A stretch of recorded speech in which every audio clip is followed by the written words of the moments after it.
ජනතාවාදී ව්‍යාපාරයක්. ඒකට ඒ වෙනුවෙන් අපි නැති වුණාට ඒක තව ඒ ඉස්සරහට යනවා ඒ ගමන. ඉතින් ඒක න කිසි ප්‍රශ්නයක් නැහැ මනෝ. ඔව් දැන් අන්තර්ජාලය හරහා Facebook හරහා මේ කරුණු ඇති වෙද්දී හලාල් සාධකයේ පිළිබඳව ගැටලුවක් මතුවෙනවා. දැන් අපේ හාමුදුරුවෝත් මේ පිළිබඳව කතා කරනවා. හලාල් දෙන තැන ගැන ප්‍රශ්න තියෙනවා. හලාල් දෙන්නේ කොහොමද කියන දේ ගැන ප්‍රශ්න තියෙනවා. කොහොමද හාමුදුරනේ SLS තියෙන ඒවා කන්න හොඳ නම් ISO තියෙන ඒවා කන්න හොඳ නම් හලාල් සාධකයේ තියෙන ඒවා කෑම මොකද වෙන්නේ? ඇත්තටම මේ මම කැමති ඒකට මෙහෙම උත්තරයක් දෙන්න. දැන් අපි මේ හලාල් පිළිබඳ රටට හෙළිදරව් කළේ අන් කවුරුත් නෙවෙයි බුදුබල සේනා සංවිධානය. අපි තමයි හලාල් පිළිබඳ මුල්ම මාධ්‍ය හමුව පවත්වලා මේ හලාල් කියන්නේ මොකක්ද කියලා හෙළිදරව් කළා. ඒ හෙළිදරව් වලින් පස්සේ සමාජයේ දැන් විශාල අවධියක් සහ මේ පිළිබඳ දැනුම්වත් වෙන ලොකු උමනාවක් මිනිස්සුන්ට තියෙනවා. සමහර මේක දන්නේ නැහැ. ඇයි අපි හලාල් පිළිබඳව සමාජයට මේ හෙළිදරව් කළේ? එකක් තමයි ඕනම දෙයක් මේ සමාජයට ගේන්න ඕන යම් සාකච්ඡාවක් ඇතුළේ. උලමාවරුන්ගේ සංවිධානය, ඒ කියන්නේ ජමීතුල්ලා උලමාවරුන්ගේ සංවිධානය අපොහසත් වුණා විතරක් නෙමෙයි ඔවුන් මේ සිද්ධිය හරහා ඇතිවෙන හැම දෙයකටම වක් කියන්නේ. මොකද හේතුව මේ රටේ සාම්ප්‍රදායික මුස්ලිම්වරුවත් සිංහල සමාජයේවත් දමිළ සමාජයේවත් ඉල්ලා හිටපු දෙයක් නෙමෙයි හලාල්. හැබැයි ඔවුන්ට හලාල් කන්න අවශ්‍ය නම් ඒ අයිතියට අපිට දෙන්න.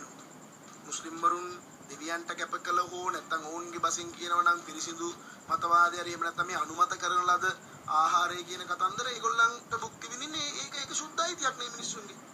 ඇයි ඒකට අපි විරුද්ධ වෙන්නේ? ඒක කරන්න. හැබැයි දැන් අපිට පේනවා පහුගිය හැම ඉරිදා දවස්වලම පත්තරවල පිටුවක් අවමතරමින් ලක්ෂ 3-4ක් යනවා. ලොකු මුදලක් වැය කරලා පත්තර ඇඩ්වර්ටයිස්මන්ට් දානවා හලාල් කියන්නේ මේකයි කියලා. හැබැයි දැන් පත්තර පිටු දාලා මේක දැනුවත් කරනවට වඩා හොඳ නැද්ද? හලාල් ලකුණ ගන්න කියලා අපේ සිංහල ව්‍යාපාරිකයන්ට අනිත් කණ්ඩායම් වලට බල කරපු වෙලාවේ මේ පිළිබඳව ඉස්සර වෙලා ඇඩ් එකක් දාලා මේ වැඩේ පටන් ගත්තා. හලාල් කියන්නේ මෙන්න මේකයි. හලාල් කියන්නේ මෙන්න මේ වගන්ති වලට අනුව පුරාණයේ තියෙන්නේ මේකයි. මේක කැමති අය මේක බාර ගන්න කිව්වනම් මේ ප්‍රශ්නේ හරිම ලස්සනයි. ඒ නිසා මේ තුන ලොකු සැකයක්. මම දන්නවා මේ රටේ 160ක් 70ක් සාම්ප්‍රදායික මුස්ලිම්වරු මේකට විරුද්ධයි. මොකද හේතුව මේක නැති ප්‍රශ්නයක්. මේ දැන් 1700 ගණන් වල ඉඳලා මුස්ලිම්වරු හලාල් නැතුව කෑවේ නැද්ද රටේ? රටේ ඕනනම් ISO තියෙනවා, SLS තියෙනවා, ප්‍රමිති සාධක තියෙනවා. එහෙම ගැටලුවක් නැහැ. අනිත් එක තමයි අපි බෞද්ධයෝ ඉන රට. දැන් වැඩි මේක සිංහල බෞද්ධ රටේ අනන්‍යතාවය කාටවත් විඳින්න බෑ. අනික මෙහෙම මේ වගේ රටක් තියෙනවද ලෝකේ ආගමික නිදහස තියෙන? අද බලන්නකො පාකිස්තානයේ අවුල්, මැද පෙරදිග අවුල්, ලෝකේ මේ මුස්ලිම් ඔය වහාබි, සලාෆි මේ මතවාදත් එක ගත්තට පස්සේ ජිහාඩ්, අල් ක්වයිඩා මොනතරම් සංවිධානත් එක්ක මේ මුස්ලිම් රටවල මිනිස්සු බීතියෙන් ජීවත් වෙනවා. තමන්ට ඕන විදිහට ආගම අදහන්න බෑ. බෙල්ල කපලා දානවා. නමුත් මේ රටේ මොනතරම් ආගමික නිදහසක් තියෙනවද? ඒ පිටරටවල වල මේ පීඩණයෙන් ඉඳපු මුස්ලිම්වරු මේ රටේ ඇවිල්ලා මොනතරම් නිදහසකින්ද මේ ජීවත් වෙන්නේ? අපිට ගිහිල්ලා දුබායි වල මැද පෙරදිග කොහේ හරි මේ බුද්ධ වන්දනාව කරන්න පුළුවන්. පන්සලක් හදන්න පුළුවන්. නමුත් මම කියන්නේ මේ රටේ සාම්ප්‍රදායික මුස්ලිම්වරුවත් ඉල්ලපු දෙයක් නෙමෙයි මේ උලමාවරු මේ සමාජයට ගෙනල්ලා මේ අතහැරි.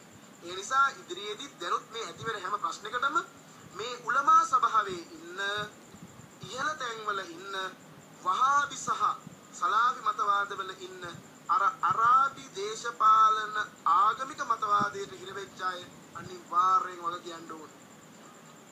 අපි හලාල් කෑ යුතු නෑ. ඇයි? මම දැක්කා මුස්ලිම් කොංග්‍රසයේ ලේකම්තුමා එක පුවත්පතකට කියලා තිබුණා අපි හලාල් ගන්න කිසි කෙනෙකුට බල කළේ නෑ කියලා.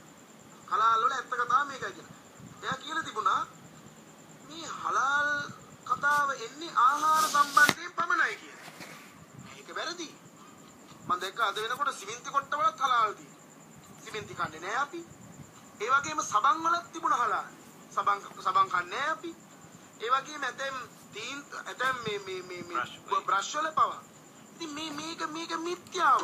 හලාල් ඕන නම් මුස්ලිම් අයට හලාල් ලකුණ ගහගෙන 109ක් විතර මේ රටේ මුස්ලිම්වරු ඉන්නේ.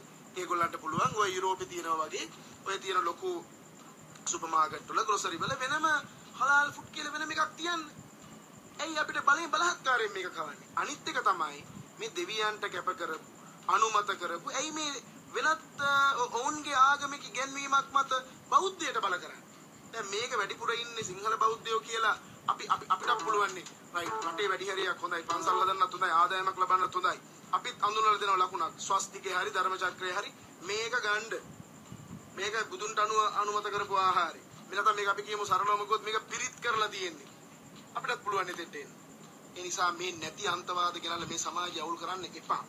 අනිත් එක තමයි අපි කිසිම හේතුවක් නිසාවත් ඉඳුල් කරපු දෙයක්, දෙවියන්ට කැප කරපු දෙයක් හෝ වෙනත් අනුමත කරපු දෙයක් බුදුන්ට පූජා කරන්නේ නැහැ. ඒ නිසා අපි බෞද්ධ විහාරයට ගොඩක් අසරණ වෙලා ඉන්නවා. මොකද අපේ මිනිස්සු අපේ සරදාවන්ත උපාසකම්මල අදත් දාන ටිකක් වෑංජන ටිකක් පිළියෙල කරලා ලුණු යමුල් ටික බලන්නේ.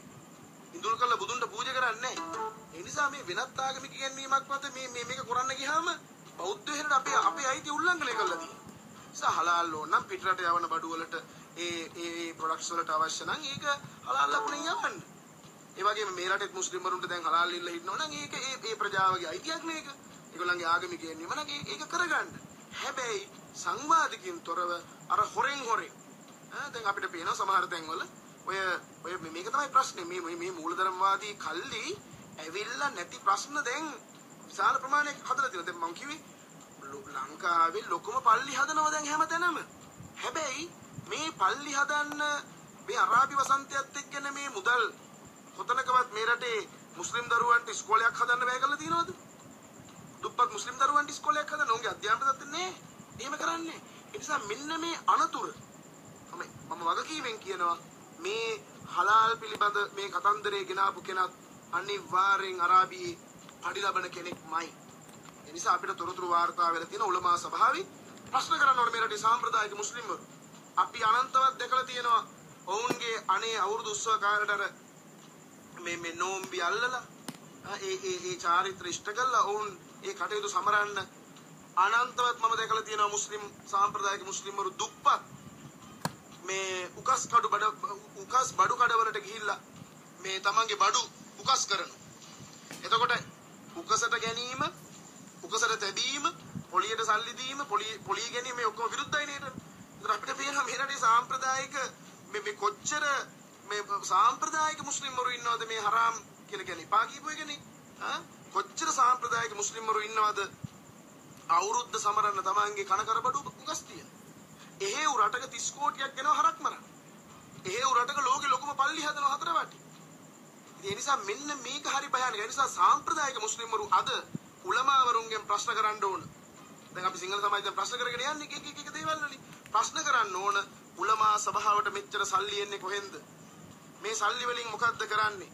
මෙතුවක්කල් මේ සභාව පවත්වාගෙන ගියේ සාම්ප්‍රදායික ප්‍රභූවරයෙක්ගේ ගොඩනැගිල්ලේ දැන් අද සූදානම් කරලා තියෙන මාලිගාවත්තේ ප්‍රදීපා මණ්ඩපයේ අසලට මේක ගෙනියන්න, මේ ගොඩනැගිල්ල හදන්න මේගොල්ලන්ට මුදල් ලැබෙන්නේ කොහෙන්ද? ඒ වගේම හලාල් සඳහා කොල්ලුපිටි ඇල්බර්ට් පෙදෙසේ වෙනම කාර්යාංශයක් පිහිටුවන්න, ඒ වගේම මහනුවර ශාඛාවක් පිහිටුවන්න, මොවුන් ඒවා පවත්වාගෙන යන්න සූදානම් කරලා තියෙනවා. ඒතර අපි අහන්නේ මේ සම්බන්ධයෙන් සාම්ප්‍රදායික මුස්ලිම්වරු උලමවරුන්ගෙන් ප්‍රශ්න කරන්න ඕනේ. එයාගෙන් ප්‍රශ්න කරන්න ඕනේ. මම පැහැදිලි ලෙසම කියනවා මේ උලමා සභාවේ ඉන්න එක ප්‍රධානියෙක් තමයි මම අර මුලින් කියපු අල් සබාබ් තනිකර මේක ආයුධ සන්නද්ධ කණ්ඩායමක්. ඒකට සම්පූර්ණයෙන්ම උදව් කරන්නේ මේ උලමා සභාවේ ඉන්න එක්තරා පුද්ගලයෙක්. උදාහරණයක් විදිහට මම කියනවා වගකීමෙන් සෞදි අරාබියේ බුද්ධ්‍යංශ නායකයෙක් පහුගිය කාලේ කීප වතාවක් ලංකාවට ආවා. ඔහු තමයි මේ අල් සබාබ් සංවිධානයට මුදල් දෙන්නේ. ඒ වගේම තෞහීද් ජිහාද් සංවිධානය කියන වෙනම සංවිධානයක් තියෙනවා ලංකාවේ. කොළඹ මරදානේ. ඔවුන් කියනවා මේ බුදුබල සේනා සංවිධානය තහනම් කරන්න.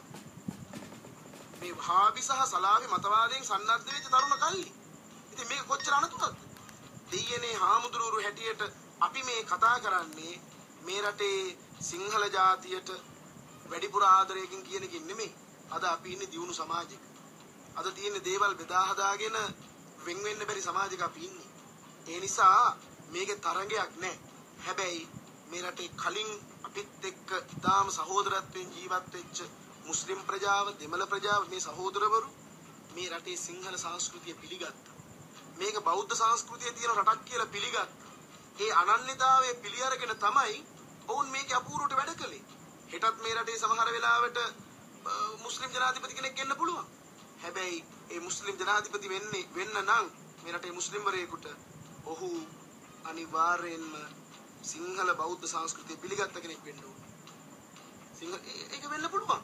ඒක අපිට ගැටලුවක් නැහැ. හැබැයි අපි මේ විරුද්ධ වෙන්නේ එක වේශයෙන් එන මූලධර්මවාදයට විනා මේ රටේ සාම්ප්‍රදායික මුස්ලිම් සහෝදරත්වයට නොවන වගේ අපි පැහැදිලිව කියන්න ඕන.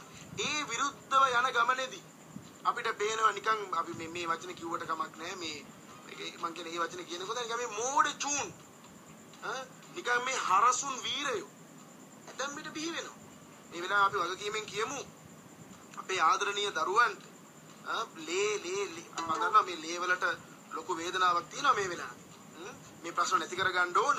විශේෂයෙන් අන්තර්ජාලය තුල ඉන්න අපේ පින්වත් දුවල පුතාලට අපි කියන්න ඕන වීරෝදාර දරුවනේ මොනම හේතුවක් නිසාවත් අපේ වීර පරපුරේ නම් පාවිච්චි කරන්න එපා. දැන් දුටුගැමුණු කුමාරයලා ඉන්නවා. ඒ වගේම ඉන්නවා සූර සරදියෙල්. නොඑක් බලකායවල දැන්. බලකායවල ඉන්නවා 20.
තියෙනවා බොදුබල සේනා සංවිධානයේ ලේකම් පූජ්‍ය ගලබඩත්තේ ඥානසාර හිමියන් අද මෙහි වැඩමවා වදාළේ. ඔබ වහන්සේට නමස්කාර පූර්වක අපි සූතුවන්ත වෙනවා මේ පැහැදිලි කිරීම සඳහා එක්වීම පිළිබඳව.